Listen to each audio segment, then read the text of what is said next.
ABC's Josh Haskell. We are at the Argo General Store in Argo, Iowa. Yes, folks, back in Iowa. And I'm here and I'm talking to a group of guys that are here pretty frequently, having their cup of coffee. And of course, it's Iowa. It's only a few days from the inauguration. What are they talking about? They're talking about politics. A lot of strong opinions, a lot of people excited for the inauguration. I want to bring in this gentleman right here. We were talking, sir. What's your first and last name for us? John Farrow. John Farrow. And John, you told me that you voted for Donald Trump. Yeah. And John, how are you feeling that Donald Trump is only 3 days away from becoming the next president of the United States? How do you think he'll do? Well, pretty good. If he does what he says he's going to do, he'll do good. He'll do good. And then I think it's a question of the other guy, the other person was a criminal. And who is that other person? Hillary Clinton was crooked. Her foundation, the whole thing, you know. I find it interesting that everywhere I've gone in Iowa the last couple days that I've been here reporting, people keep bringing up Hillary Clinton and Donald Trump won the election, but they just keep wanting, they continue to voice many of the things that Donald Trump said on the campaign trail here, and there's still a lot of anger and a lot of people want to see her prosecuted. Is that something that you would say that you...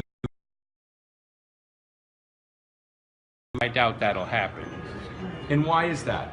Well, because there's no point to it anymore as far as, unless you want to see a pound of flesh, I don't think Trump's interested in it. He's interested in moving on. Got it. So when it comes to this transition, his cabinet, Russia, all the different storylines surrounding Donald Trump, how do you feel going into the inauguration? Are you more motivated and energetic, or how do you think he's ran the last couple months preparing for the presidency? Well, I wish him the best. I just think that the Democrats are being childish about this, and they should realize he won, and he won fair and square. And now that you feel like he will become president, how do you think he'll do in the next couple months? It's going to be a busy... Well, if he does what he's doing already without even being Talk president, about already. What are you happy about so far? Well, a lot of jobs coming back, and a lot of companies are going to repatriate the cash, and if he does pretty good, well, with as far as the taxes for corporate taxes and stuff, might have more jobs. Is that the biggest issue for you?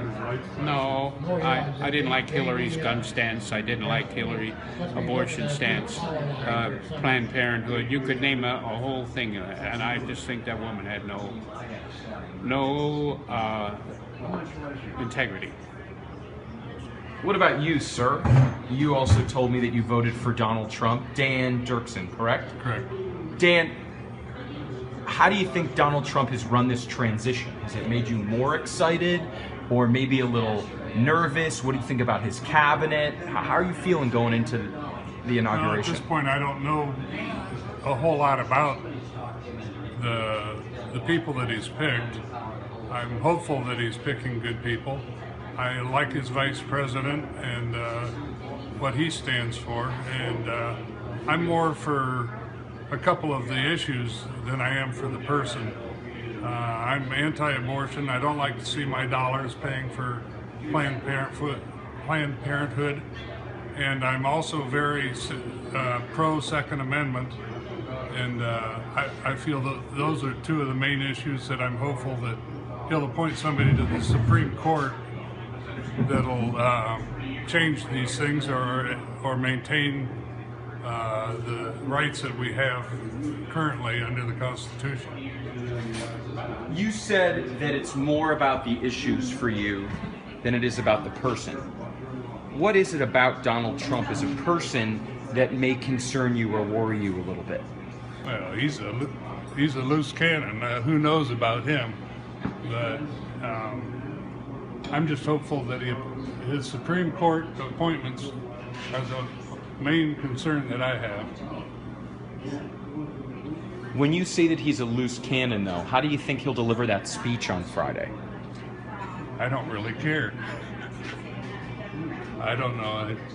I have no opinion at all. I think he'll do fine. I mean, he's he's used to making speeches. He'll do okay, I guess. So But for you, it's solely about the issues. That's why you voted for him. That's why you support him. absolutely. What do you think about all this talk of Russia and Donald Trump's relationship with Vladimir Putin? How he's at times praised Putin, wants to work with. Is Vladimir Putin in Russia a country and a leader that we can trust? Absolutely not. But I haven't heard anybody. They're complaining about how Russia helped him, but I haven't heard them deny any of the allegations that were brought up. So I let them start denying what they brought up. I have no opinion as to whether they're accurate or not. So, at this point, you're not convinced that Russia even interfered in our election? Well, I don't. They may well have, but nobody has said that they lied. They're just saying that they interfered. So. They being the Russians? Or whoever. If it was WikiLeaks or whatever it was, they aren't denying the stories that they've reported. They're just saying that they interfered. And they may well have. I don't know. And if they did interfere and they wanted one candidate to win rather than another, does that concern you?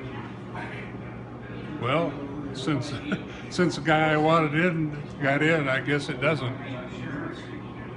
Thank you, Dan. Let's move down the line. Hanging out with these two gentlemen, drinking coffee at Argo. Buddies. One of their golf buddies. What's your name, sir? Howard Cruz. Howard, you're a Hillary Clinton supporter. Yes, I am. Howard, what have the last couple months been for you since the election, knowing that your candidate lost and that Donald Trump will be inaugurated on Friday? Well, it hasn't been good. I'm sad. When you say it hasn't been good, can you elaborate on that a little bit? What are your concerns going into a Trump presidency? I just hope I don't have any trust in Donald for being president. I just hope he picks some people that are good. So you hope that his cabinet can keep him grounded as a leader? That's correct, yeah. Very good. That's something that I heard a lot yesterday. Yeah. I was in Bettendorf all day, and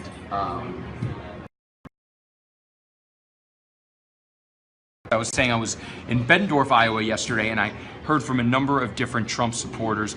They said that they like him, but they're more comforted by who he's chosen in his cabinet. They believe that those members will not be a rubber stamp and that they will hold Donald Trump accountable. And so any concerns they have about the candidate, they believe his vice president, Mike Pence, General Mattis, who he's nominated as Secretary of Defense, that they will not let Donald Trump make bad decisions. And that's something that a Democrat here, who I'm talking to, a Hillary Clinton supporter, that's what's comforting him, it sounds like.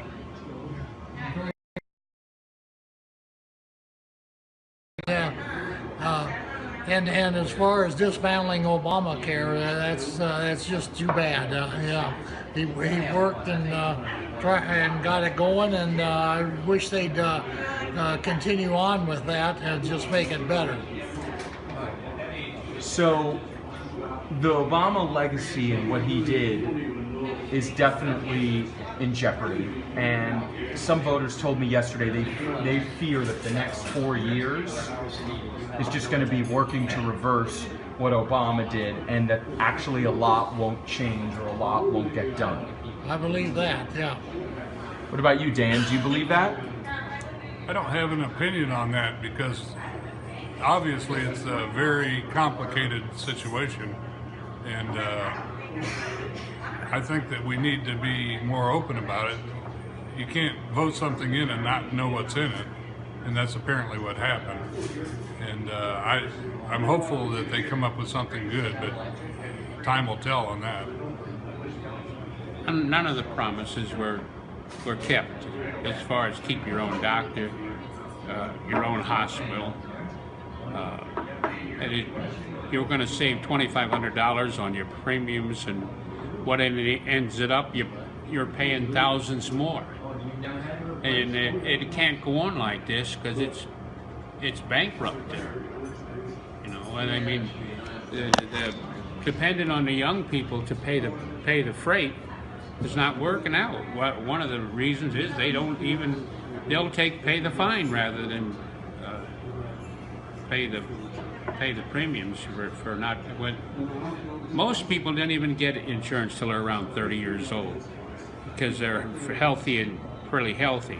Now you're asking them to pay not only for themselves but to pay for other people, and then they're interfering with so-called Cadillac thing. So how do you think Donald Trump will fix Obamacare, repeal Obamacare? What will he replace it with? I am not sure, and no one is, what he'll replace it with, but we know this is not working out. It's not working out, and it's willing to take a chance on whether he comes along with something, and he won't be the only one working on it for sure. There'll be some pretty smart people working on it, you know, and they have to do this.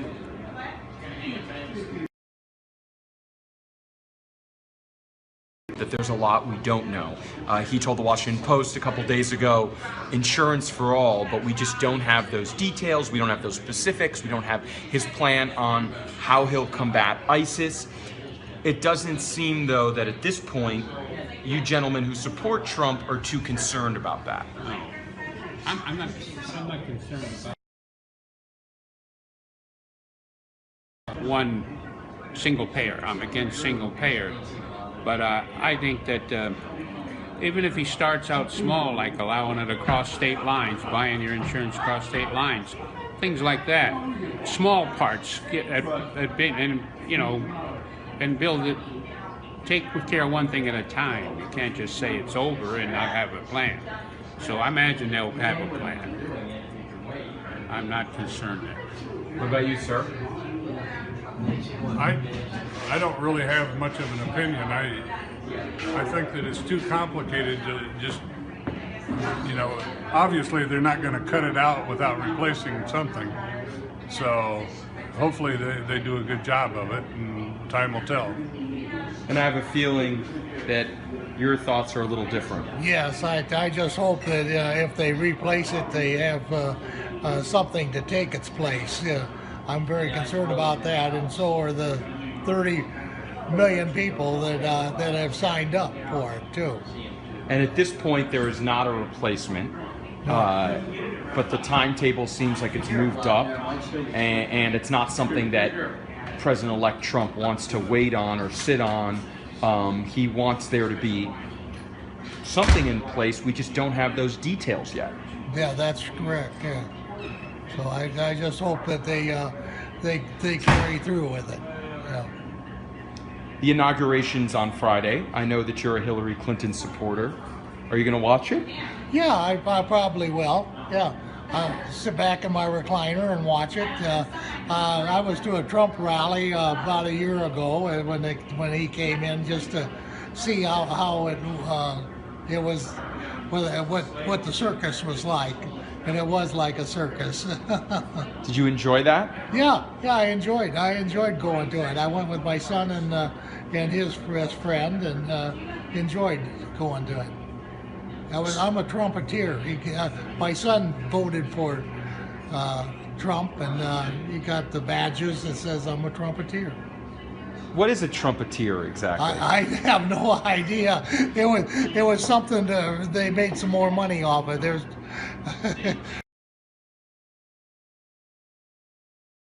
it's not surprising that there would be some badges or memorabilia outside every Trump rally. Those vendors do pretty well selling anything, so I guess a Trumpeteer is some sort of a t-shirt or label that your son bought outside a rally. Yes, yeah. That's correct. They had cereal boxes too with Hillary's name on it and all this. It was I can't remember exactly what they said, but it was. So although you didn't support Trump, it does seem like you have enjoyed watching him and his rise. You went to a rally. Do you think the inauguration will reflect the rally that you went to? I think he just says what people want to hear. I think that's. I know what it is. I have a son who voted Republican, and I have a wife that voted Democrat. I mean, at the end of the day, Mr. Cruz here and I will still be golfing buddies. I'm a Ted Cruz. I was a Ted Cruz man, but I would vote for the devil himself before I'd vote for Hillary. That's it. That's about all. It sums it up for me. Can you tell us your first and last name again? John Farrow, F-A-R-R-O, if you need it. Spelling. John? Argo, Iowa, just told us that he would have voted for the devil himself before he would have voted for Hillary Clinton, even though his kids and his daughter are Hillary Clinton supporters. I want to ask you that, sir. What's it like coming home when you feel that way and your wife voted for Hillary Clinton? Well, we had our little discussions, but they were very short. But when when it was won, and I stayed up until it was won, I did not say beans when I came down to the stairs. So we kept it quiet. We agreed not to talk about it. Pretty much, that's it. You know. So you had your one discussion and then it was over. Yeah, we had, and that was that. And then you can come here to Argo General Store and talk about as much as you want. And like I said, if I want to commiserate, oh yeah, absolutely. And if I want to commiserate with one, I commit with the son that won and voted for Trump. He was a Trump guy. I'm not. Are you going to watch the inauguration? What are you excited Only to see? till he's sworn in, and then this is my policy. I never watch any of the rest of it. I think it's a waste of money. The parade and all that. Yeah, I really do. I mean, if we're going to save money, let's save money wherever we can. You know, no elaborate anything. That's me. All you care about is the swearing in. Yeah, once he's president, then I know that people like John Lewis and them won't have much of an effect on him anymore. So, John Lewis has said, though, that he'll never be silenced, and that... Well, no one should be silenced, you know. But you just said that once Donald Trump's elected, I won't have Representative John Lewis won't have an impact on him. Exactly. But right. Donald Trump's proven kind of time and time again that he is, you know, some people have called him thin-skinned. Yeah, he is. attacks them on Twitter. He is. He is. He is real thin-skinned. I wish he wasn't, but he is. And when if you step on his toe, he wants to give you the death penalty. Pretty much. I'm not for that. I wish he would take more time to think. You know. But on the whole, we got to do something different than this. You know, than what we've been doing. And that goes through the whole gamut, whether it's foreign affairs, whatever. He hires good people. That's all it need to be. Same way with the EPA. The EPA is a rogue outfit, but the guy he hired, we'll put him in, maybe bring them to bear, you know, I mean, as far as, bring them to heel. But he's just got to hire good people. That's what it is. And as far as business, and if he repatriates the money that's overseas and the jobs that he's gradually getting already, you know, I mean, they can say all the jobs that he created, Obama, but he really didn't. And people go out the other end of the pipeline and they stop looking for work, you know, when things run out. If we can put people to work, that's the biggest concern I have. And whether he lowers corporate taxes and repatriates these people coming from back, bring their money back here, then we'll all be better off. We'll have people working who can pay taxes. Well, I want to thank you, John, and my last question is for Dan. Dan, will you be watching the inauguration, and what are you excited to see, or do you feel the same way that your buddy here feels, that it's just about the swearing in and then the rest is not for you? I will not be watching it. I assume that things will go well, but I don't really care about that. I don't plan on watching it, and I don't watch most of it. So. Well, I want to thank these gentlemen here at Argo General Store for talking to us at ABC Digital. Pretty interesting conversation, just on a quiet, rainy Tuesday here in the middle of Iowa. A lot of strong opinions. Doesn't even sound like. It sounds like the only person that will definitely be watching the inauguration is the Hillary Clinton supporter. One of the Trump supporters here, he told me he'll just watch the swearing in, and the other gentleman doesn't plan to watch it at all. But we will, of course, have live coverage on ABC. For now, I'm ABC's Josh Haskell in Argo, Iowa, signing off. I'll be back later today talking to more voters, supporters, citizens out here in Iowa.